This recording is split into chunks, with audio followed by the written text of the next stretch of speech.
तर कसं काय मित्रांनो, स्वागत आहे तुमचं आपल्या मिनी ब्लॉग मध्ये. तर तुम्हाला माहित असेल आज आहे गणेश चतुर्थी. मग त्यासाठी निघालो मी आवरून गावात जातानाच पहिला ऑर्डर होतं विजय फ्लॉवरचं. मग ते ऑर्डर कम्प्लीट करून मग निघालो गावात एका दोस्ताने गिंबल आणलेला. मग त्या गिंबलचं सेटिंग केल्यानंतर मला घरच्या गणपतीचं आगमन सोहळ्याची शूटची ऑर्डर आली. मग त्या लोकेशनवर पोहोचलो.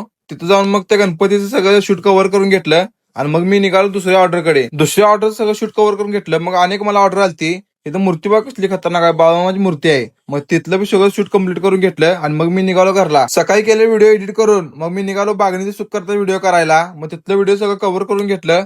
मग मी निघालो गावात आलो. तसंच मग आम्हाला जायचं होतं मंडळाची मूर्ती आणायला. मग सगळ्या पोरांनी टॉयलेट भरला आणि आम्ही निघालो दुधगावला मंडळाची मूर्ती आणायला. मग मूर्तीचं पूजन करून मूर्ती टॉयलेट ठेवून घेतली आणि आम्ही निघालो घरला. या पावसात ठेम लागतो म्हणून आपल्या कार्यकर्त्यांनी तोंडाबा कसं टी शर्ट झालेला. मग तिथनं गावात आलो तर इथं रणजुंजारनं आगोरीचा कार्यक्रम ठेवलेला. मग तो कार्यक्रम थोडा वेळ बघत थांबलो. मग तिथनं आलो मंडळापाशी. आमचं मंडळ हिंदू मुस्लिम गणेश मंडळ बागणीमध्ये कोणताही सण असू दे आम्ही सगळे एकत्र येऊन सण साजरा करतो. आणि मला अभिमान आहे मी वाळवा तालुक्यातल्या बागणी या गावात जन्माला आलो. मूर्ती आपल्या आपण मंडळात ठेवून घेतली आणि आरतीला सुरुवात झाली.